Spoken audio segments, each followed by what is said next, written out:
오늘 말씀을 통해서 여러분들 은혜를 받기를 기대하지만 제가 보니까 이미 은혜를 다 받은 것 같아요. 이 밤에 9시에 와서 스케줄을 보니까 11시 넘어 끝날 것 같구만요. 그런 자세가 벌써 은혜가 충만한 것 같습니다. 저는 소개한 대로 일터 직장인들 혹은 기업인들하고 교제를 많이 하고 또 그런 분들하고 사역을 같이 했습니다. 그런데 그러다 보니까 아무래도 기업인들이 생각하는 것들을 많이 듣게 돼요. 요즘 기업에서 사람들을 평가할 때 실력만 평가하는 것이 아니라 인성을 본다고 합니다. 직위가 올라갈수록 인성의 비중이 더 크다고 합니다. 그래서 이런 말까지 있어요. 인성이 진짜 실력이다. 이런 말까지 있습니다. 우리 사회에서 말하는 인성은 우리 크리스찬들에게서는 성품이라는 말하고 아마 조금 비슷하지 않을까. 똑같지는 않아요. 공통점이 많이 있습니다. 우리 크리스찬들에게는 사실 제일 중요한 게 믿음이죠. 그런데 믿음하면 전통적으로 뭘 생각하게 되냐면 종교적인 면으로 믿음이 나타납니다. 교회 생활이 얼마나 충실하냐. 오늘 여러분들이 이렇게 나와 있는 거 보면 아주 믿음이 있는 분들입니다. 또 말씀 기도 생활 얼마나 잘하고 있냐. 이거로 믿음을 평가했습니다. 그런데 사실 사회에서는 크리스찬들이 종교적인 면에서 얼마나 열심히 있는지에 대해서는 별로 관심이 없어요.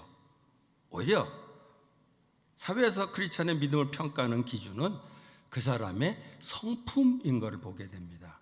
그리고 성품이 나타나는 말, 성품이 표현되는 말, 행동, 그것이 사람들이 평가하는 믿음이라는 거죠. 아무리 종교적인 열정을 가지고 있는 사람일지라도 일상생활에서 보여지는 그 사람의 성품이 별로라면은 믿음의 사람으로 인정받지 못한다는 거죠. 그래서 저는 직장생활인들 보면서 이런 얘기합니다. 제일 우리 직장인들이 세상에서 제일 나쁜 평가는 이런 평가예요. 너도 교회 다녔어? 이게 최악의 평가입니다. 그냥 교회 열심히 다니는 게 아니라 사는 모습을 봤는데 아니 저런 사람이 사람들은 그걸 보고 교회 다니는 것 갖고 믿음을 평가하는 것이 아니라 그 사람이 생활 속에서 어떤 모습으로 살아가느냐, 어떤 성품을 보여주냐, 이거 갖고 평가한다는 거죠. 그래서 사실 그러고 보면은 사도 바울이 교회 지도자 자격 조건을 가르쳐 주는 데도 보게 되면은 여러분들 디모데전서 3장 2절부터 4절까지 보면 거기에 그 지도자, 감독들의 조건이 나옵니다. 그런데 그 이상하게 감독들 조건에 성경을 얼마나 많이 알아야 되고 새벽 기도를 얼마나 나와야 되고 이런 얘기 하나도 없더라고요. 거기 뭐라고 되어 있냐면은 책망할 것이 없으며 하나하나의 남편이며 절제하며 신중하며 단정하며 나그네를 대접하며 가르치기를 잘하며 술을 즐기지 아니하며 난폭하지 아니하고 너그러우며 다투지 아니하며 돈을 사랑하지 아니하며 등등 이렇게 되어 있어요. 한마디로 지도자를 보는데도 그 사람이 종교적으로 얼마나 열심히 있느냐 갖고 평가하는 것이 아니라 결국은 그 사람의 성품을 보고 믿음을 평가하고 지도자로 세운다는 겁니다.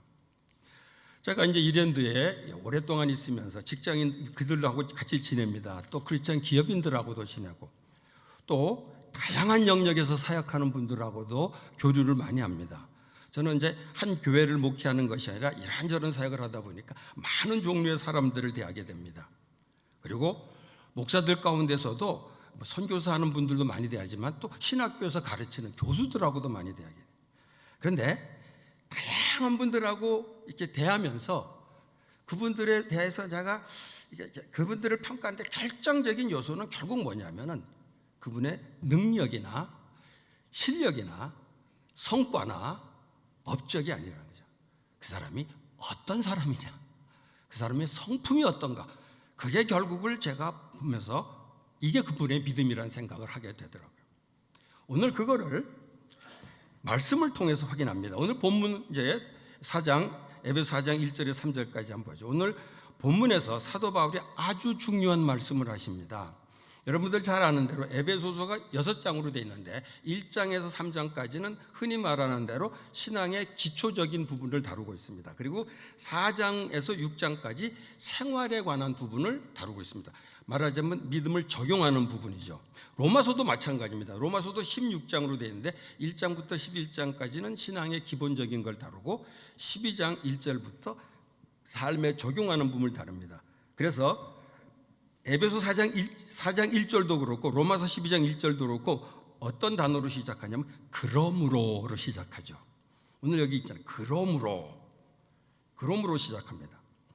그래서 그러므로 한 내용이 오늘 사도 바울이 삶을 얘기하기 시작하면서 처음 던지는 말씀입니다. 여기 이렇게 되어 있어요. 오늘 보세요. 여러분은 부르심을 받았으니 부르심에 합당하게 사십시오. 여기 부르심을 받았다는 얘기입니다. 부르심을 받았다라는 것은 흔히 말하는 우리가 소명을 받았다는 얘기예요. 굉장히 중요합니다. 저는 종종 사람들한테 크리스찬들한테 물어봅니다. 소명을 받았냐고. 그런데 대부분 사람들이 소명 받은 사람 손 드세요 그러면은 안 들어요. 부름 받아 나서니 어디든지 가오리라. 아골골짝 빈들여 이런 것 때문에 겁이 나서 그러는지 소명 받았냐 그러면 손을 안 들어요. 그런데 사실 소명은 엄청난 무슨 사역이나 엄청난 일에 헌신하다고 부르신 것이 아니라 소명은 모든 그리스도인들이라면은 사실 부르심을 받았다는 겁니다. 혹시 여기 다시 한번 해볼게요. 소명 받으신 분 손 드세요. 그럴 때 손 들 수 있을 것 같아요? 한번 해볼까요? 소명 받으신 분 손 드세요. 예. 근데 그래도 손 들려면 겁이 나요. 어디로 가랄까봐. 예. 소명, 여기서 말하는 소명, 부르심은 모든 크리스찬들은 하나님의 부르심을 받은 사람들입니다. 하나님의 부르심을 받지 않고 예수를 믿을 수가 없어요. 그래서 여러분 부르심 받았습니다. 그런데 하나님이 부르심 받은 사람에게 요구하는 것은 거창한 사역에 헌신하는 게 아니라는 거죠. 아니, 거창한 사역에 헌신하는 것도 있습니다. 그것을 신학자들은 2차 소명이라고 그래요. 오늘 여기서 말하는 건 1차 소명입니다. 구원의 소명. 구원의 소명을 받은 사람에게 하나님이 기대하시는 건 뭐냐면 부르심에 합당하게 사는 겁니다. 엄청난 일을 해내는 것이 아니에요. 부르심에 합당하게 사는 거라는 거죠. 그러니까 사역이 아니에요. 삶이에요. 굉장히 중요합니다. 우리 크리스찬들이 소명하면 사역으로 금방 가게 되는 거예요. 아니, 합당하게 사는 겁니다. 그런데 부르심에 합당하게 산다라는 것은 전통적으로 생각했듯이 경건 생활이나 종교 활동을 철저하게 하는 것을 말하지 않는다는 거죠. 물론 그게 중요합니다. 그게 아니라는 것은 아니에요. 그런데 오늘 본문에 합당하게 살아가십시오 하고 나온 얘기가 뭐냐면 겸손하라고 그래요. 온유하라고 그래요. 그 다음에 오래 참음으로 사랑 가운데서 서로 용납하라고 그래요. 성령이 여러분을 평화의 띠로 묶어서 하나 되게 하신 것을 힘써 지키라는 겁니다. 한마디로 뭐냐면 일상생활에서 그리스도의 성품을 드러내며 사는 것을 말한다는 거예요. 여기서 제안하는 성품이 첫째 뭐예요? 겸손, 온유, 인내, 사랑, 용납, 평화, 하나됨 이런 것들입니다. 저는 이 말씀 볼 때마다 항상 떠오르는 친구가 하나 있어요. 이랜드 직원인데 이름이 겸손이에요. 저는 그 친구 보고서 참 얼마나 힘들었을까. 그래서 불러서 한번 얘기를 했어요. 이 이름이 누가 줘줬냐 그랬더니 아버지가 줘줬대요. 자기 누나는 온유래.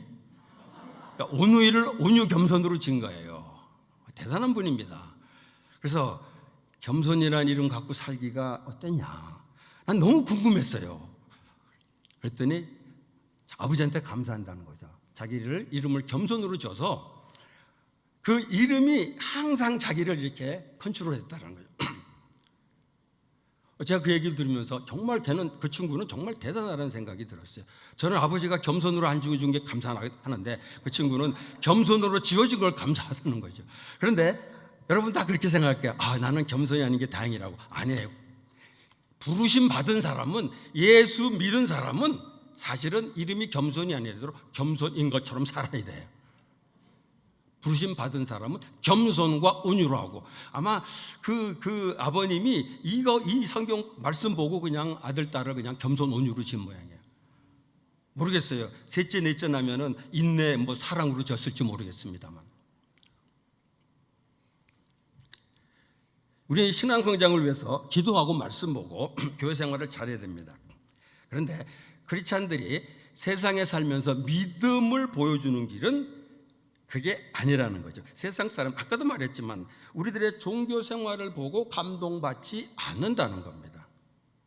오히려 서로 자기가 잘났다고 하는 세상에서 겸손하고 온유한 모습을 그리스도인들이 보여준다면 주변 사람들이 감동을 받을 수 있죠. 또 갈등이 생겼을 때 오래 참고 사랑으로 용납하는 크리스찬들의 모습을 보면은 사람들이 도전을 받고 역시 다르구나 라고 할 수 있겠다는 거죠. 또 세상에서 서로 치고받고 싸우는데 크리스찬들이 한 몸으로 평화를 유지하는 걸 보면서 역시 크리스찬들은 다르구나 이렇게 말할 수 있지 않을까 생각합니다. 그런데 오늘 크리스찬이나 교회의 현실은 사실 그렇지가 않죠. 그렇지가 못해요. 우리 크리스찬들이 겸손과 온유의 본이 되고 있지 못합니다. 또 인내와 사랑으로 용납하는 모습을 제대로 보여주지 못하는 것 같아요. 교회는 평화와 하나됨의 모범이 되지 못하는 거죠. 사실 오히려 교회가 좀 이게 싸운다는 이미지를 세상에 많이 보여주는 것 같아요. 여러분들 옛날에 많이 들은 얘기죠. 전철에 사람들이 싸우는 거 보고 여기서 왜 싸우냐고, 여기가 교회냐 그랬다는 얘기. 그리고 생각하면은 사실 싸우는 거로 시작하면은 안타깝게도 정치권하고 교회하고 막상막하가 아닐까 생각이 듭니다. 왜 이렇게 많이 싸우는지 모르겠어요. 그러니까 사실 그런, 아무리 우리가 열심히 신앙생활 한다고 그러지라도 그런 모습이 주변에 알려지게 될 때 그게 사람들한테 도저히 영향을 미칠 수가 없다는 거죠. 그래서 이런 상황에서 이제 우리 교회가, 우리 크리스찬 개인이 회복해야 될 것은 바로 성품이라는 거예요. 성품이 회복되지 않으면 교회가 회복될 수 없고, 물론 교회가 외적으로 조금 회복될지라도 사회에 영향력을 미칠 수가 없다는 겁니다. 크리스찬 개인도 마찬가지예요. 경건생활이 회복돼야 됩니다. 그런데 그게 회복이 되더라도 성품이 회복되지 못하면 세상에 영향력을 미칠 수 못하고 오히려 손가락질 당하게 된다는 거죠. 여러분 다 알죠. 비기독교인이 기독교인을 비판하는 가장 중요한 요인이 뭔가? 그건 뭐냐면 믿음과 삶에 따로 논다는 거죠. 믿음하고 삶이 따로 논다는 거죠. 사실 믿음하고 삶이 따로 논다라기보다는 이게 더 정확할 것 같아요. 종교 생활하고 일상 생활에서의 모습이 다르다라는 거. 아마 이게 제일 비난의 요지가 아닌가 생각합니다. 결국 이게 뭐냐면은 우리 크리스찬들이 세상 속에서 바로 이 성품으로 사람들에게 영향력을 미치지 못한다는 거죠. 그래서 지금 이 시점에서 성품의 회복이, 그리스도인의 성품의 회복이 가장 시급하다고 생각합니다. 그럼 성품의 회복을 어떻게 해야 되냐? 성품의 회복을 어떻게 해야 되냐? 사회에서는 성품의 회복이라는 표현을 쓰지 않고 성품 개발 이런 표현도 쓰고 아예 인성교육이라는 말을 씁니다. 학교에서도 그러고 또 직장에서도 인성교육이라는 게 있어요. 그래서 인문학 강좌를 통해서 인성을 교육하기도 합니다. 그리고 윤리도덕에 대해서 가르쳐 주기도 하고, 다 좋은 일입니다. 그런데 우리 그리스도인들에게서는 엄밀히 말해서 인성교육이라는 말은 통하지가 않아요. 우리 인성을 우리가 사람이 막 교육해갖고 인성을 좀 좋은 인성을 만든다. 그러니까 사실상 엄밀히 말하면 불가능한 일이에요. 우리 크리스찬에게는 성품의 회복은 사람이 만들 수 있는 게 아니라 성령이 역사해야지만 가능하다는 거죠. 성령이 우리 안에 역사해서 나타나는 성품, 그것이 바로 성령의 열매이기 때문이죠. 갈라디아 5장 22절 23절 우리 너무 잘 아는 말씀이죠. 성령의 열매라는 거, 사랑, 희락, 화평, 오래 참음, 자비, 양선, 충성, 온유, 절제 9가지. 그런데 이상하게 우리가 이렇게 이 구절 때문에 성령의 열매는 9개가 돼버렸더라고요. 누가 성령의 열매 그거 외에도 더 있는데 그러면 아니야, 성령의 9가지로 돼. 아마 다 이럴 것 같아요. 아니요, 이게 성령의 열매 9가지는 그냥 우리가 회복돼야 될 성품의 대표적인 걸 들어둔 거라고 봅니다. 사실 성령의 역사로 회복될 성품은 얼마든지 많이 있습니다. 오늘 본문이 소개하는 것도, 오늘 본문이 뭐였어요? 겸손, 온유. 성령의 열매는 겸손이 없어요. 그래서 겸손은 성령의 열매가 아니구나 이렇게 생각하면 안 돼요. 그 갈라디아 5장 22절 23절에 빠졌다고 성령의 열매 아니라고 생각하면 안 해요. 오늘 본문은 겸손, 온유, 오래 참음, 사랑, 용납, 평화, 하나됨, 이게 다 성령의 열매라는 거예요. 오늘 우리 안에 성령의 역사로 회복돼야 될 성품이 쫙 있다는 거죠. 그 외에도 있습니다. 성령이란 단어가 들어가진 않았지만 고린도전서 13장에도 우리가 성령으로 회복돼야 될 성품이 나옵니다. 고린도전서 13장 4절 7절부터 보면 이렇게 돼 있어요. 사랑은 오래 참고 친절하고 시기하지 않고 뽐내지 않고 교만하지 않고 무례하지 않고 자기의 이익을 구하지 않고 성내지 않고 원한을 품지 않고 불의를 기뻐하지 않고 진리와 함께 기뻐한다. 모든 것을 덮어주고 모든 것을 믿으며 모든 것을 바라며 모든 것을 견딘다. 이게 바로 오늘 우리가 회복돼야 될 성품이고, 이 성품은 바로 성령님이 우리 안에서 역사할 때 나타날 수 있는 성령의 열매라는 거죠. 자, 그럼 어떻게 이런 열매를 맺을 수 있나? 어떻게 이런 성품을 갖출 수 있나? 방법은 한마디로 성령의 역사가 있어야 되는데, 성령이 역사하도록 하기 위해서 우리가 할 수 있는 일은 뭐예요? 성령 충만을 간구하는 거예요. 그거밖에 없어요. 아주 단순합니다. 성령 충만하게 될 때 성령이 주는 열매를 맺게 되는 거예요. 이게 성품을 회복할 수 있는 가장 기본적인 길이라는 거죠. 그런데 사실 이 성령 충만에 대해서 여러 가지 해석이 있지만 가장 중요한 건 저는 이 성령의 열매를 맺는 거라고 생각합니다. 기자 방금 말씀드린 대로 사랑, 희락, 화평, 겸손, 온유 등등.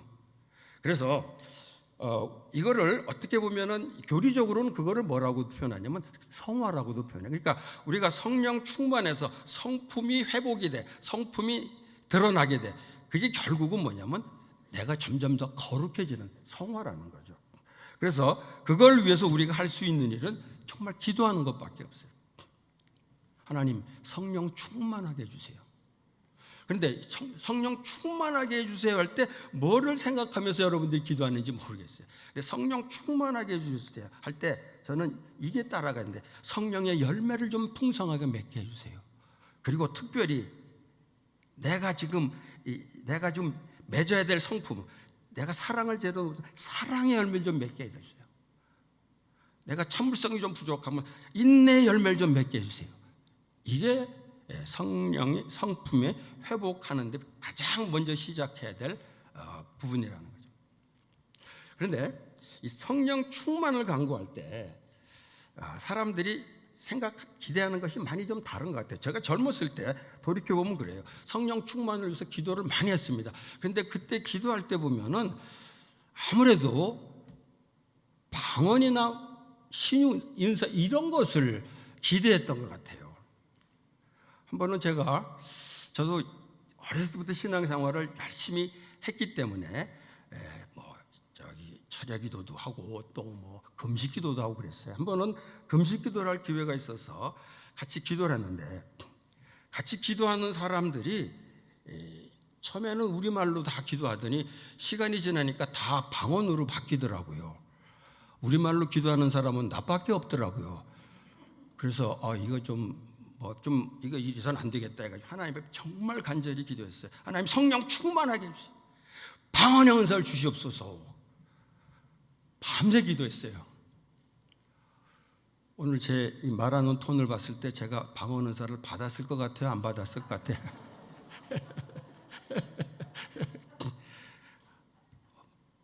밤새고 기도했는데도 못 받았어요. 그래서 그 기도원 내려오면서 하나님 그래도 제가 방신데 어떻게 방언을 안 주십니까? 그렇게 투덜댔던 기억이 납니다. 그런데 방언에서 못 받았어요. 그건 별로 부끄럽게 생각지 않습니다. 왜냐하면 하나님이 안 주셨는데 방언을 내가 만들어내는 게 오면은 내가 좀 부끄러울 수 있는데 하나님이 안 주신 걸 내가 어떡하겠어요. 그런데 그보다 더 중요한 건 지금까지 살아오면서 꽤 오래 살았어요. 그런데 내가 성령 충만하지 못해서 내가 성품이 정말 부족해갖고 사실 살면서 문제된 적은 있어요. 그런데 방언 못해서 문제된 적은 한 번도 없는 것 같아요. 그래서 우리가 성령 충만을 간구할 때 물론 은사를 구할 수 있어요. 또 하나님 은사를 주십니다. 근데 그거는 어떤 사역을 하기 위해서 하나님이 주시는 것이지 우리가 기대해야 될 것은 성령의 역사론에서 우리가 변하는 거죠. 우리의 성품이 옛날 그 못된 성품에서 정말 하나님께 영광을 돌릴 수 있는 성품으로 변하게 되는 거예요. 이게 우리가 성령 충만을 간구하면서 기대해야 될 것이 아닌가 생각합니다. 그래서 이렇게 열심히 기도해야 되는데 그러면 이제 기도하면은 그럼 끝이잖아. 기도한다고 내 책임이 다 끝나는 건 아니에요. 우리가 정말 예수 믿어서 구원 얻는 것, 이 구원은 정말 내가 하나님의 은혜로 믿음으로 말미암아 구원 얻었어요. 엄밀히 말해서 내가 그 구원 얻는데 할 수 있는 일이 별로 없어요. 그런데 내가 거룩하게 되는데 내 성품이 변하게 되고 성령의 열매를 맺는 데는 사실 우리 안에 역사하시는 성령을 따라서 함께 수고해야 합니다. 이때 우리가 알아야 될 것은 우리가 그리스도의 성품을 닮아가지만은 이 성품은 방언의사 같은 거, 방언의사는 있잖아요. 기도하면 하나님께 탁 주시는 거예요. 이 단번에 이루어질 수 있는 거예요.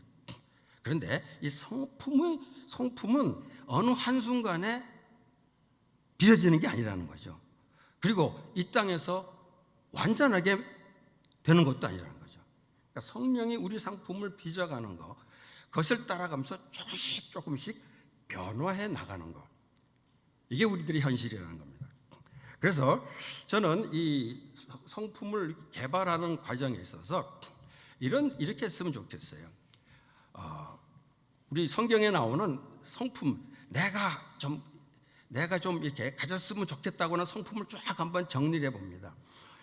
아까 얘기했던 성령의 열매를 한번 생각해도 좋죠. 사랑, 기쁨, 희락, 화평, 오래 참음, 자비, 양성, 충성, 온유, 절제. 그리고 아까 고린도전서에서 말했던 오래 참는 거, 친절한 거, 시기하지 않는 거, 뽐내지 않는 거, 교만하지 않는 거, 무례하지 않는 거, 이런 것들 쭉 적어 놓아봐야 해요. 그래서 이걸 다 적어 놓은 후에 이런 성품의 리스트 중에서 내가 비교적 조금 잘 하고 있는 것들을 한번 찾아보세요. 가끔 이 성령의 열매에 대한 공부하다 보면은 이런 질문을 저도 던집니다. 이 9가지 열매 중에서 제일 그래도 비교적 좀 잘 열렸다고 생각하는 열매가 있느냐, 그걸 한번 물어봐요. 그러면은 사실 그런 열매가 있을 수 있습니다. 여러분도 한번 생각해 보세요. 지금 한번 생각해 보세요. 이 9가지 열매 중에서 그래도 나는 이런 열매는 좀 잘 열린 것 같다. 혼자 생각하세요. 다른 사람한테 말하지 말고 주변에서 네가 금방 반응이 나올 겁니다. 그러니까 본인이 이건 내가 조금 열린 것 같다. 예를 들어서 희락, 나는 항상 기뻐. 뭐 이런 거는 말할 수 있겠죠. 그런데 그런 성품이 있다면은 굉장히 중요한 게 있어요. 그것에 대해서 꼭 중요한 게 뭐냐면 하나님께 빨리 감사해야 돼요. 하나님, 내게 이런 성품 주시기 너무 감사합니다. 안 그러면은 금방 교만해집니다. 나는 이해가 돼요. 나는 항상 기뻐해. 하나님이 성령이 역사해서 그렇게 된 건데도 그걸 자기가 잘난 것처럼 하게 될 수 있다는 거죠. 그래서 이 성품 리스트를 쭉 보고서 내가 비교적 좀 잘 갖춘 게 있다고 생각하면은 그거를 하나님께 꼭 감사해야 됩니다. 그런데 사실 더 중요한 건 그게 아니에요. 그런 성품 중에서 자신에게 좀 부족하다고 생각하는 걸, 이걸 찾아보는 겁니다. 이게 참 사실 중요해요. 그러니까 내가 부족한 걸 찾아서 하나님, 이 부분이 내가 부족한데 하나님 좀 채워주세요. 그러면서 그 부분에 내가 성령을 따라서 수고할 필요가 있는 거죠. 그러니까 내가 좀 괜찮은 부분은 감사해야 돼요. 그러나 그렇지 않은 부분을 오히려 관심을 가지고 그것을 개발할 필요가 있다는 겁니다. 제 제자 중에 그런 제자가 있어요. 여자인데, 여성도인데 정말 그 뭐라고 그러나요? 의협심이 강해요. 불의한 걸 보면 못 참아요. 어떻게든지 문제를 해결하려고. 그래서 사실 남의 일인데도 껴들어갖고 이 불의한 걸 못 참아요. 사실 우리 크리스찬들에게서 난 그런 성품이 참 좋다고 생각합니다. 그분은 다른 사람은 끼어들지 못하는데 이 친구는 자기 일도 아닌데도 가서 끼어들어갖고 그 문제에 대해서 해결하고 있는 그런 걸 보게 됩니다. 굉장히 하여튼 대단한 친구예요. 그런데 그건 참 제가 보기에 참 좋은 성품인 것 같아요. 그거는. 그런데 그거를 처리하는 과정에 너무 사나워. 그러니까 믿는 사람으로 본의 안 돼. 그거는 너무 사나워.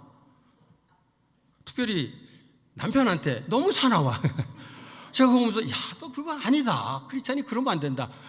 그러니까 잘못된 거 보고선 이거는 굉장히 좋은 거예요. 근데 그것을 이게 처리하는 과정이 자 크리스찬으로 저건 정말 본의 안 된다는 생각이 들어요. 그래가지고 남편한테 막대하는 걸 보고 제가 많이 권면하지만은 이 부분에 지금 성화가 안 돼 있어요 아직. 저는 그 장면 보면은 하나님께서 얘한테 너무 좋은 성품을 주셨는데 이 부분이 좀 더 이렇게 개발돼야 되겠구나. 성령이 충만해갖고 이 부분이 변화돼야 되겠구나. 그런 생각을 보면서 하게 됩니다. 근데 재미난 거는 그 남편이 억울한 일을 당하게 돼. 그걸 보면 갑자기 또 확 달라지더라고요. 그 다음에는 그 남편을 괴롭히는 사람을 향해 가지고서 이제 공격을 해야 되는 거 보면서 지금 정말 그 좋은 성품이에요. 그거는 불의한 거 보면 못 참아요. 남편 막 뭐라 그러다도 남편을 뭐라 그러면 그 사람 또 갖고서 또 먹으라고.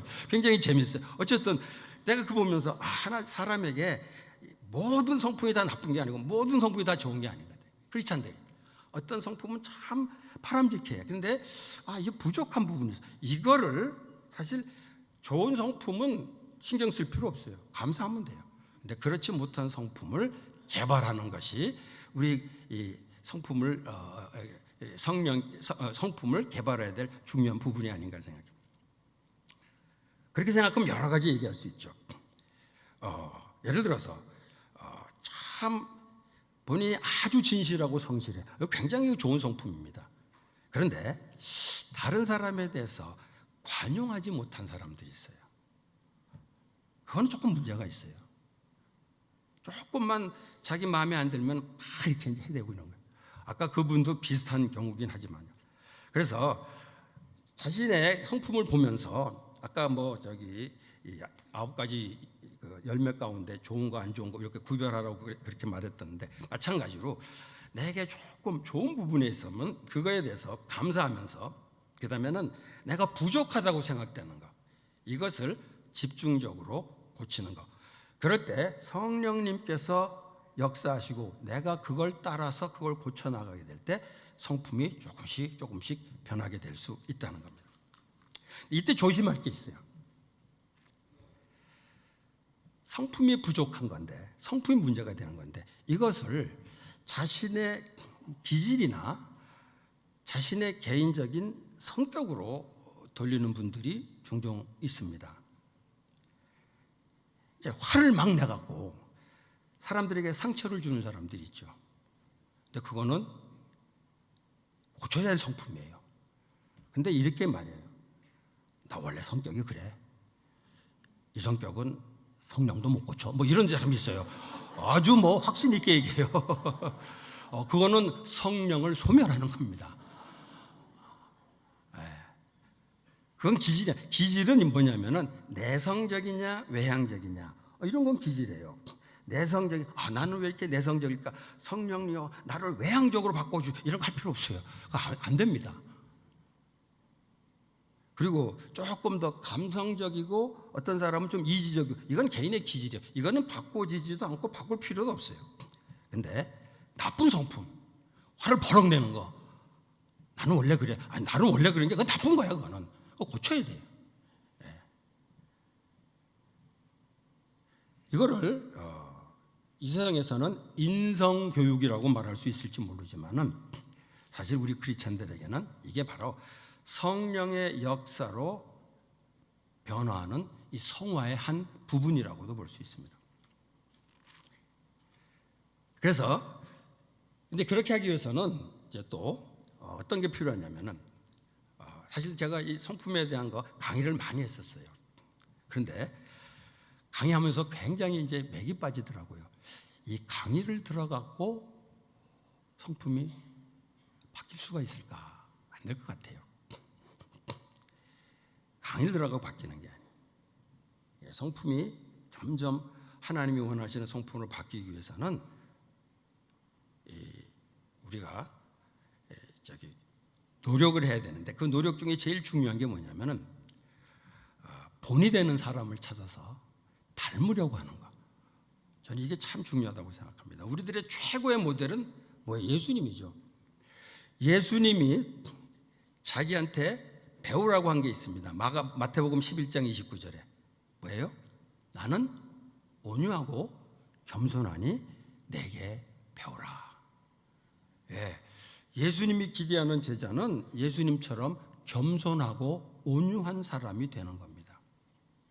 그러니까 우리가 예수님의 제자가 되기 위해 제자 훈련이라는 것을 받습니다. 그런데 사실 예수님이 기대하는 것은 제자 훈련을 받아서 그 제자 훈련의 내용들을 많이 아는 거 물론 좋아요. 그런데 그래가지고 결국 뭐야? 겸손하고 온유한 사람이 되는 거가 예수님이 원하시는 거죠. 근데 제자 훈련을 받았는데 겸손하고 온유한 사람이 되지 못하면은 사실은 그 제자 훈련은 제대로 받은 것은 아니라고 볼 수 있죠.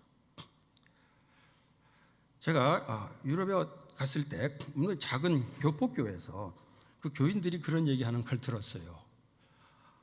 이 서울에서 굉장히 큰 교회에서 이렇게 제자 훈련을 아주 잘 받은 분이 한번 그 교회에 와가지고 교회에서 굉장히 조금 무리를 일으킨 모양이에요. 왜냐하면 그 교포교회가 뭐 다 그렇죠. 조금하고 무슨 프로그램도 없고 이런 걸 보고 교회가 이래서는 안 된다 그러면서 막 이제 이렇게 이제 말하자면 비판을 좀 했던 모양이에요. 그러니까 한마디로 결국 그분 때문에 교회가 너무 많이 힘들어서 갖고 그분들은 이 제자 훈련 받은 거에 대해서 아주 불안해하더라고요.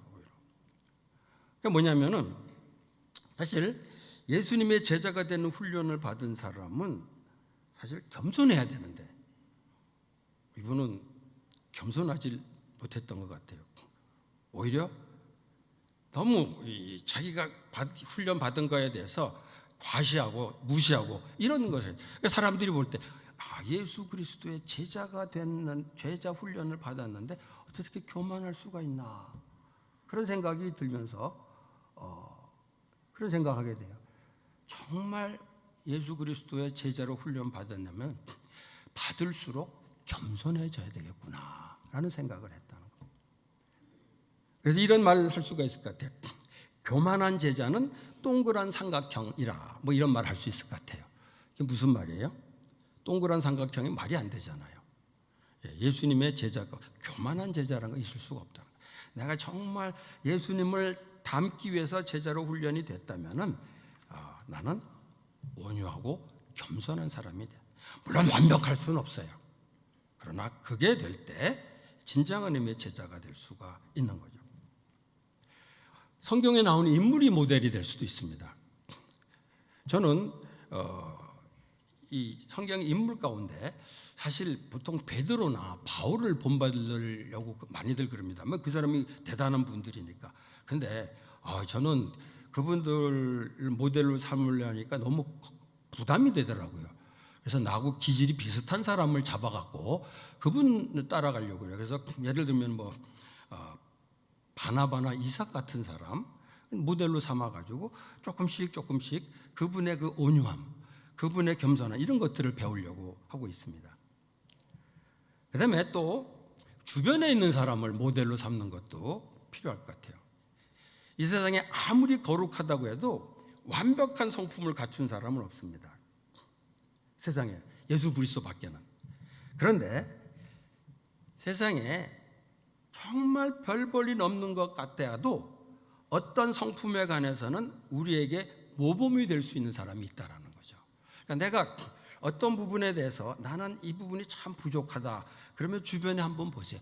그 부분에 있어서 정말 탁월한 모습을 보여주는 탁월한 성품을 가진 분들을 한번 찾아보는 거죠. 그리고 그것을 배우는 거죠. 그것을 흉내내기 시작하는 거죠.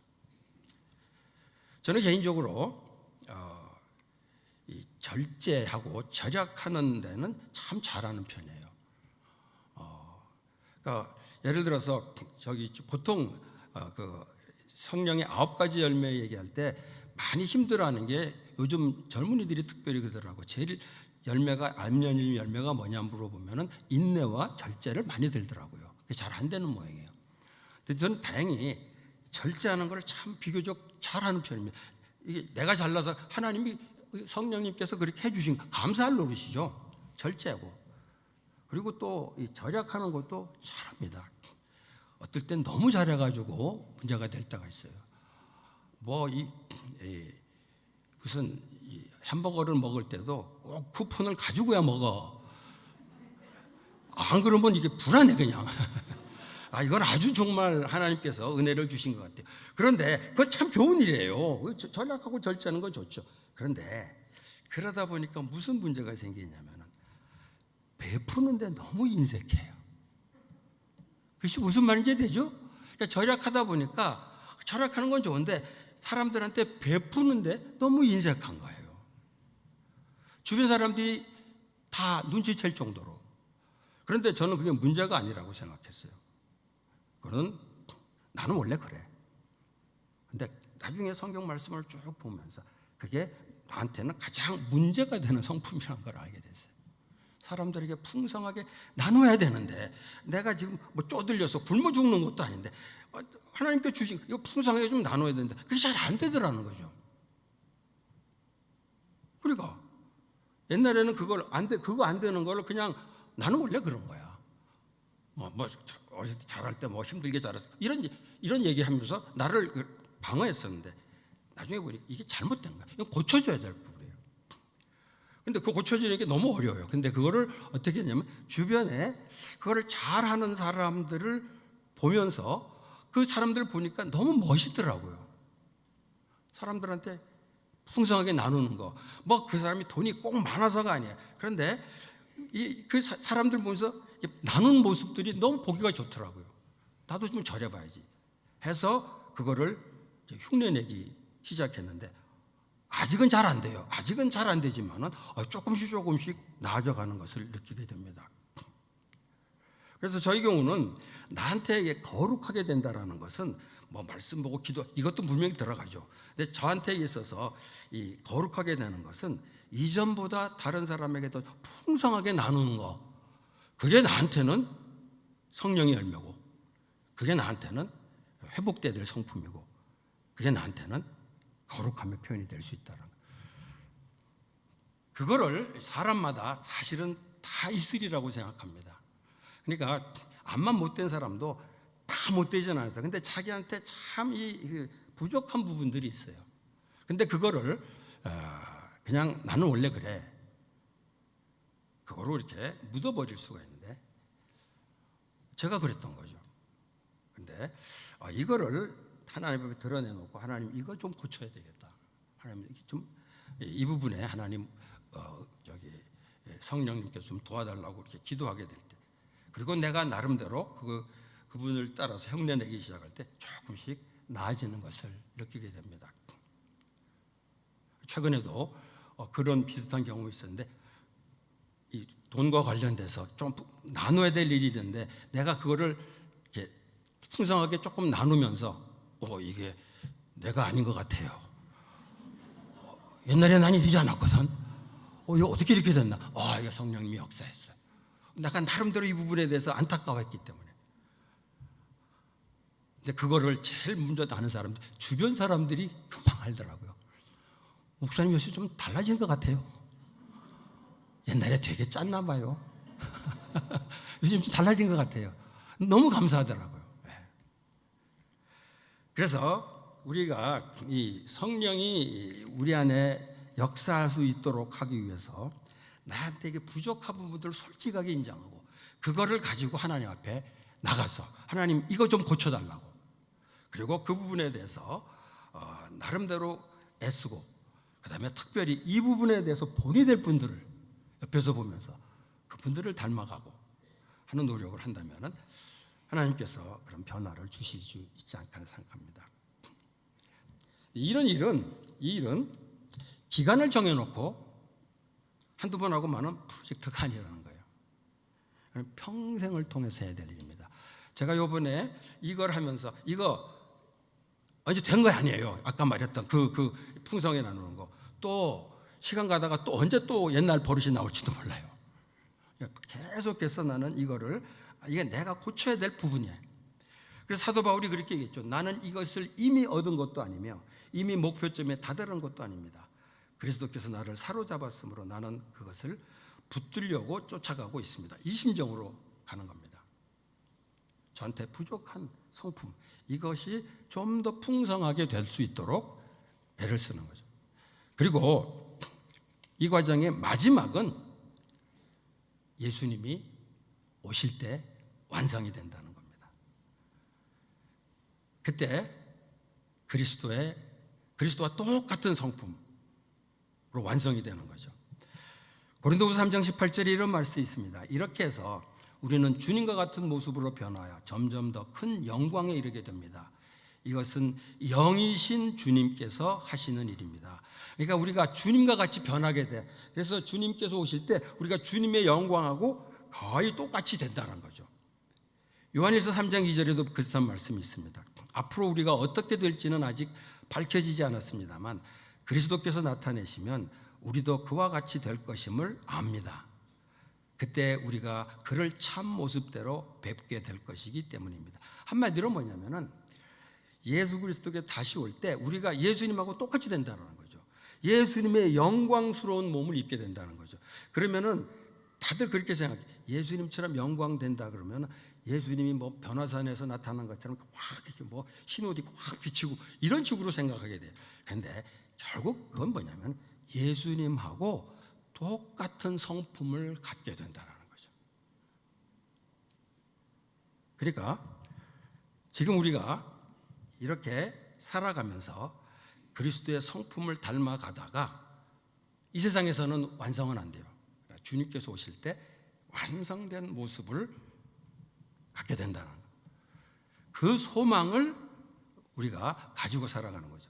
요한일서 3장 3절에 이런 말씀이 있습니다. 그런 소망을 가진 사람들은 그가 깨끗하신 것과 같이 자기를 깨끗하게 합니다. 계속해서 이런 소망을 가지고 우리가 우리의 성품을 계속해서 주님의 성품이처럼 될 수 있도록 이렇게 이제 노력하고 그렇게 기도하고 이 과정이 결국은 하나님 우리에게 기대하시는 모습이라는 거죠. 오늘 저는 이걸 보면서 회복을 위한 수련회가 되는데 오늘 주제가 회복인데 저는 성도들의 성품이 회복되는 계기가 되었으면 좋겠습니다. 성령님이 이 시간에 놀랍게 역사하셔서 변화될 게 많이 있어요. 근데 여러분들의 성품이 주님을 닮아가도록 해주시기를 바랍니다. 그걸 위해서 여러분들이 기도했으면 좋겠어요. 그래서 이렇게 성령께 역사에서 일상생활 속에서 주변 사람들이 여러분을 보고 많이 달라졌네. 옛날에는 화를 버럭 내던 사람이 굉장히 온유해져. 이게 사실은 세상 속에서 미칠 수 있는 가장 중요한 모습이에요. 우리 그런 얘기하죠. 세상에 빛과 소금이 된다는 게 뭐 다른 게 아닌 것 같아요. 이전에 이런 성품이었던 사람이 성령의 역사로 성품이 바뀌어서 주변 사람들로 하여금 놀라게 만들어. 이게 세상의 빛과 소금이 되는 건데, 그게 예수 그리스도의 모습을 주변 사람에 보여주는 건데, 여러분들의 삶에서 그런 것들을 좀 나타내 보일 수 있었으면 좋겠습니다. 그래서 저는 아까 그랬죠. 세상에서 크리스천들이 평가받는 거 제일 나쁜 평가가 뭐냐면 너도 교회 다녔어? 이거예요. 이런 평가를 받았으면 좋겠어요. 교회 다니는 분이셨네요. 어딘가 다르더라니. 그거는 살면서 하는 그 사람의 행동을 보면서 그 성품에서 나타납니다. 뭔가 다른 거. 주변 사람들이 여러분들을 보고, 여러분들의 삶을 보고 주변 사람들이 너도 교회 다녀 이런 소리를 듣지 말고 역시 교회 다니는 사람이 다르네요. 뭔가 다르다 했더니 교회 다니네요. 이런 평가를 듣는 것. 이게 성령으로 변화될 사람들의 모습이 아닐까 생각합니다. 우리 여러분들이 이제 살아가면서 교회 안에서 우리가 성령이 우리를 변화시키는 것 참 중요합니다. 그런데 그것이 삶 속에서 어떻게 나타나야 되냐, 사실 이게 더 중요한 것 같아요. 성령이 여러분의 성품을 회복해서 세상 속에서 그야말로 구별된 모습으로 또 빛과 소금으로 드러나는 그런 여러분들이 다 되시기를 바랍니다. 같이 기도하겠습니다. 하나님 아버지 감사합니다. 오늘 우리 이번 집회 동안에 성령님이 우리 안에 놀랍게 역사하시기를 간구합니다. 우리가 성령님 역사하셔서 변화될 영역들이 많이 있지만 무엇보다도 우리의 성품이 변화되기를 원합니다. 성령의 열매를 맺을 수 있게 되기를 원합니다. 우리가 교회 안에서 참 신앙생활을 잘하는 거 참 중요하지만 세상 속에서 성령의 열매를 통해서 주변 사람들에게 우리들의 믿음을 보여줄 수 있는 그런 성품을 갖게 되기를 원합니다. 하나님, 세상 속에 살면서 역시 믿는 사람은 성품이 다르구나. 예전엔 저랬는데 믿고 나더니 성품이 달라졌구나. 이런 평가를 듣는 성도님들이 되기를 원합니다. 아버지 하나님, 성령님께서 우리 안에 놀랍게 역사해 주시고 또 그 성령님의 역사를 따라서 우리 자신이 내 부족한 부분들을 하나씩 고쳐나가려고 애를 쓸 때 주님이 함께해 주시길 원합니다. 성령의 풍성한 열매를 맺을 수 있도록 인도해 주시기를 원합니다.